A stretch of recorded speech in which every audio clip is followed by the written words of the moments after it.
हरे कृष्णा कृष्णा कृष्णा हरे हरे, हरे राम राम राम हरे हरे।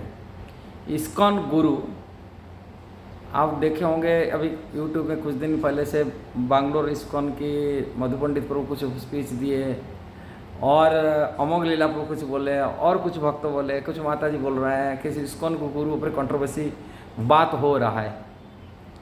मैं देखा हूँ भक्तों मतलब होता है ऐसा ही।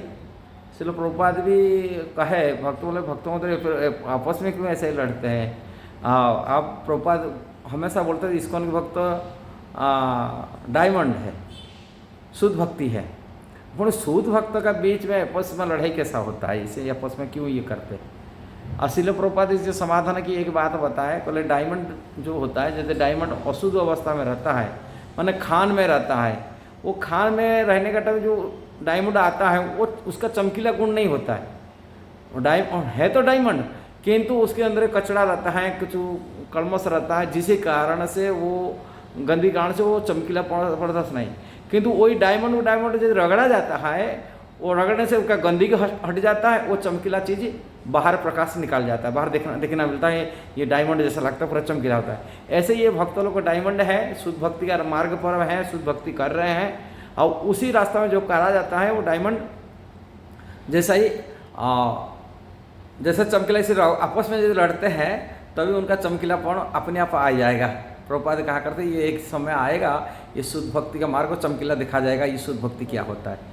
आपका वास्तविक श्रील प्रभुपाद भगवान श्री चैतन्य महाप्रभु का जो शिक्षा और संदेश उन्होंने दिया, चैतन्य महाप्रभु का सर्वसार भक्ति का सर्वोत्कृष्ट सर्वोत्तम शिक्षा दिया, वो शुद्ध भक्ति का मार्ग भगवान चैतन्य महाप्रभु का निर्धारित मार्ग है। और राधा कृष्ण की भक्ति का, शुद्ध भक्ति का, गोलोक का जो प्रेम है, गोलोक वृंदावन की जो भक्ति है वो दिया।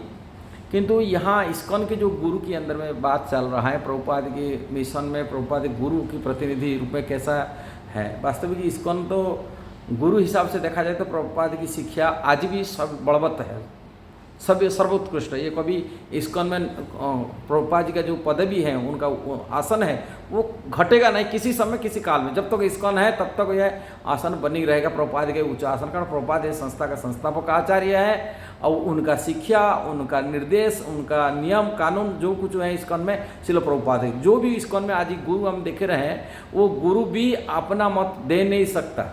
यदि अपनी मत देता है, अपने हिसाब से चलता है, वो गुरु को गुरु हिसाब से निकाल दिया जाता है। इस्कॉन में गुरु हो नहीं सकता, रखा नहीं जा सकता।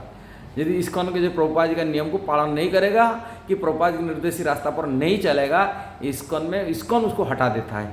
कहीं ये प्रभुपाद जी यहाँ सर्वोपरि है, सर्वोत्तम है, और उनका शिक्षा थोड़ा और दूसरी शिक्षा नहीं रहेगा, ये है।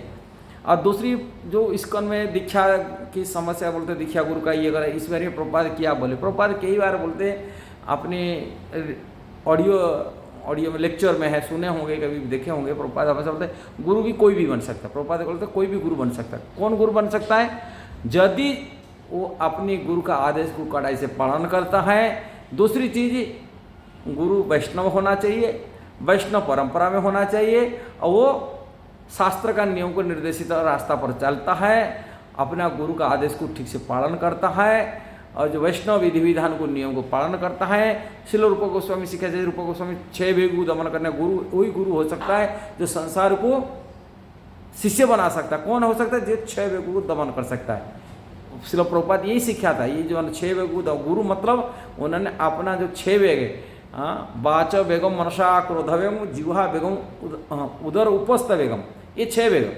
वाच वाणी की वेग है, मन की वेग है, क्रोध की वेग है, जिह्वा का वेग है, उदर उपस्थ जनेन्द्रिय वेग, ये 6 वेग ये संयत कर लिया, संयमित हो गया, वो दुनिया में सभी को शिष्य बन सकता है, गुरु बन सकता है। प्रभुपाद यही शिक्षा, टीचिंग यही शिक्षा, इस्कॉन में यही चलता है।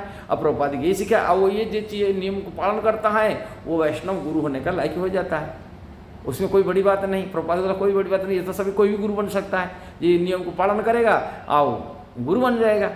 और यही बात है। भगवान चैतन्य महाप्रभु भी गुरु के बारे में बताए कि रखे, गुरु वही है जो कृष्ण भक्त है, वैष्णव है, वो गुरु है। वैष्णव ने जो तत्ववेता, जो कृष्ण तत्ववेता वही गुरु है।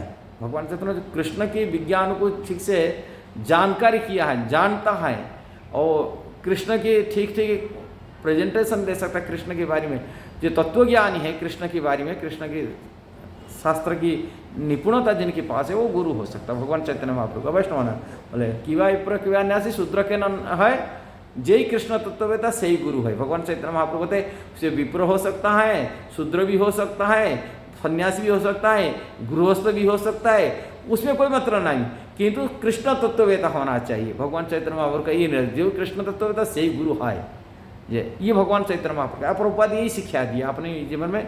ये कृष्ण के बारे को जानता है, कृष्ण समर्पित है। और प्रभुपाद जो शिल रूप गोस्वामी जो सीखा महाप्रभु का वो वही सीखा।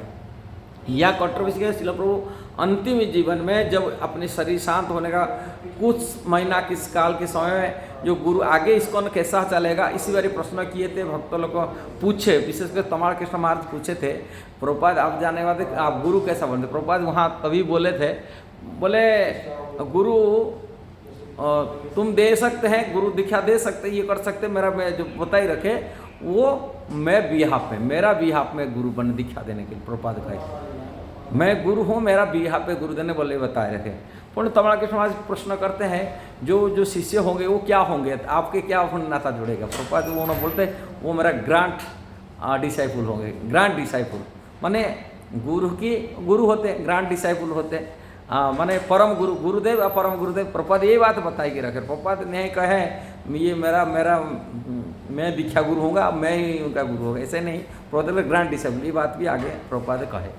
दूसरी बात है इस्कॉन में हमारे परम पूज्य गुरुदेव हिज होलीनेस राधा गोविंद गोस्वामी महाराज, इन्होंने जब प्रीचिंग करते थे बनारस साइड में बिहार में प्रचार करते थे, उनसे प्रभावित हुए बहुत सारे शिष्य अनुजय इस्कॉन प्रभुपाद जो प्रेजेंट टाइम में ज्वाइन कर लिए थे। अंतिम से जब प्रभुपाद जब यहाँ वृंदावन रहते थे लास्ट टाइम में अपनी शरीर शांत होने का है प्रभुपाद को लेके गए। कुछ शिष्य जो आ गए थे ऑलरेडी ज्वाइन कर लिए थे इस्कॉन में, जैसे हमारे हिज होलीनेस राधा रमण महाराज हैं, तमाल कृष्ण प्रभु बॉम्बे में रहते हैं, भावदास प्रभु बिहार में रहते हैं, भजेंद्र कुमार प्रभु, ऐसे ही 5 भक्तों को फास्ट लेके ये दीक्षा प्रभुपाद के समय ये ज्वाइन किए थे और प्रभुपाद जी से दीक्षा लेने के लिए चाहते थे।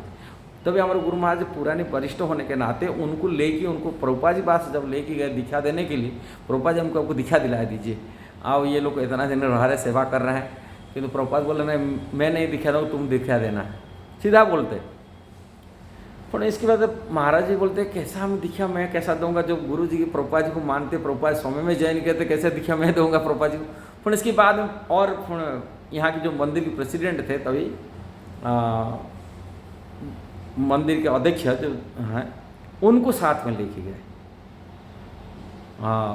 जब उनको लेके जाते, प्रेसिडेंट को लेके साथ में लाते प्रभुपाद जी के पास, फोनी मिलते हैं, बोले इनको दिखा देने के लिए, वो प्रेसिडेंट के सामने में फोनी बोलते, बोले मैं तो बोला ना तुम दिखा दो, तो अभी बोलते हैं प्रभुपाद मैं महाराज बोले मैं कैसा दिखा दूंगा, कहले मेरा बिहाफ में दिखा दो।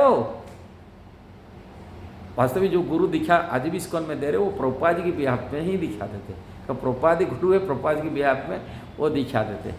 ऐसा ही नहीं ये गुरु जो दीक्षा देते हैं तो वो गुरु नहीं हो सकता, ऐसा नहीं है। दीक्षा देना जो गुरु होता है, जैसे रामानुजाचार्य की लाइफ में जीवन में हम देखा जाता है, रामानुजाचार्य की जो आने उनको गुरु हम मानते हैं रामानुजाचार्य को जमुनाचार्य, किंतु जमुनाचार्य शरीर अंत हो चुका था, उनकी शरीर में 3 आंगुल थे उठाई के रखे थे, वो बंद रखते थे, उठा के 3 आंगुल क्यों बंद होता है इसको मन में संशय था, कि रामानुजाचार्य समझ ले मेरा गुरु मेरा के लिए आदेश देने के लिए चाहते, अब एक आंगुल उठाते थे और वो बोलते थे, जब जमुनाचार्य रामानुजाचार्य गुरु का इच्छा को जान कर की जानते मेरे गुरु जी की इच्छा श्री संप्रदाय से मैं आगे प्रचार प्रसार करूंगा कि श्री संप्रदाय के ग्रंथ साहित्य को रचना करूंगा, तभी वो एक आंगुली ऐसे उठाते थे। नियम तीनों उनका इच्छा को जब उनके सामने प्रस्तुत करते उन्हें देखे, किंतु उनसे तो उनका इच्छा को पूर्ति करने वाले गुरु अपनी आंगुली रखे थे, आंगुली उठाई दिए, खड़ा कर दिए, हाँ मैं मेरा गुरु भी इसी से बना, गुरु समझ गए उनके गुरु गुरु का मन की बात को जानकर ये करते, वो मन से मान लेते सब कुछ होता है मैं गुरु, किंतु गुरु पहुँचने पहले से उन्होंने शरीर शांत कर लिए थे, 3 आंगुली अलग कर रखे थे, उनको अलग इसी हिसाब से उनको गुरु माना है। किंतु मंत्र लेना उनसे बात ये करना अपनी बात को शेयर करना कैसा करेंगे, गुरु तो प्रेजेंट नहीं, किंतु उन्होंने महापूर्ण से कोई उनके गुरु भाई थे जो रामानुजाचार्य के वरिष्ठ शिष्य थे, उनसे अपने मंत्र दीक्षा लिए, इसका कौन माना नहीं जाएगा। जो रामानुजाचार्य मंत्र दीक्षा लेते हैं महापुरुषों को भी अपनी गुरु मानते हैं। इसका मतलब रामानुजर प्रसिद्ध उनका मुख्य गुरु तो माने मेन गुरु हिसाब रामानुज माना जाता है, सारी शास्त्र में माना जाता है, रामानुजाचार्य जमुनाचार्य उनके गुरु हैं, किंतु उन्होंने मंत्र दीक्षा आदि लेते हैं। इसी प्रकार की इस्कॉन में भी प्रभुपाद बिहाफ में प्रभुपाद जी की जो शिष्य कि प्रभुपाद जी अपने जिनकी प्रतिनिधि बनाए के रखे, ये गुरु बन के वो शिष्य दीक्षा देते प्रभुपाद जी के बिहाफ में, किंतु इसका मतलब वो गुरु नहीं ना क्या, जिस समय दीक्षा लेते वो भी दीक्षा गुरु होते हैं। प्रभुपाद जी गुरु हैं जो दीक्षा दे रहे हैं। यदि कोई जैसे कई कंट्रोवर्सी ऐसे भक्तों में होता है, प्रभुपाद यदि कहते प्रभुपाद जी हमारे दीक्षा गुरु है, प्रभुपाद सब कुछ, ये जो हम जो दीक्षा लेते वो गुरु नहीं है, ऐसा कहना कोई शास्त्र में विधान में नहीं है। कारण शास्त्र विधान आम देखा जाता है, जैसे चैतन्य चरितामृत में देखा जाता है। चैतन्य चरितामृत में कृष्णदास कविराज गोस्वामी यदि मंत्र दीक्षा दी नित्यानंद महाप्रभु, किंतु रूप गोस्वामी सनातन गोस्वामी सभी को गुरु मानते। हम लोग गुरु प्रणाम में प्रणाम करते, वंदे हम श्री गुरु वैष्णवाश्च शब्द लगा रहा, मतलब हमें दीक्षा गुरु और शिक्षा गुरु जो भी हम वैष्णव देखते वो हमारे सब गुरु हैं। इसलिए वैष्णव मात्र से गुरु होते हैं, ऐसा नहीं जे हम खाली दीक्षा लेते वो दीक्षा गुरु होते हैं, जो हमारे शिक्षा लेते शिक्षा होते, सभी वैष्णव हमारे गुरु। ये शिक्षा हमको मिलता है हमारे पूर्ववर्ती आचार्य जो जैसे ही हमको यही शिक्षा दिए, जो भी वैष्णव देखते हो हमको गुरु के रूप में मानो, काम श्रेष्ठ भी मानो, अपने को गुरु मतलब श्रेष्ठ है, उनको श्रेष्ठ मानो, गुरु मानो। और रूप गोस्वामी, सनातन गोस्वामी, षड गोस्वामी हम तो गुरु मानते हैं। 6 गो मेरा गुरु बोली कृष्णदास कविराज, ये 6 गोस्वामी मेरा गुरु हैं।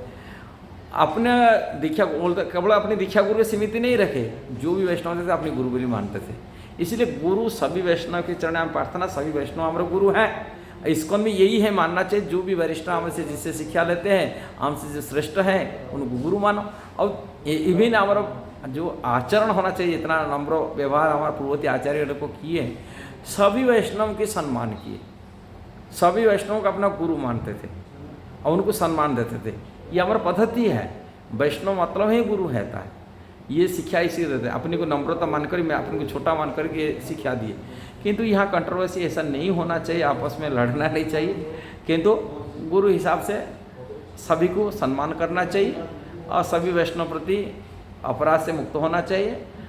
आपस में इस प्रकार से गुरु कंट्रोवर्सी लोगों के अंदर आम जनता प्रति कंट्रोवर्सी पैदा नहीं करना चाहिए। गुरु तो सभी होते हैं, इसमें कोई ये नहीं, किंतु शिक्षा दीक्षा हम जिस वैष्णव थे उनको विशेष आदर देते हैं और करना भी चाहिए। यदि वीडियो सही लगा जरूर शेयर करना, सब्सक्राइब करना, लाइक कमेंट देना। हरे कृष्णा।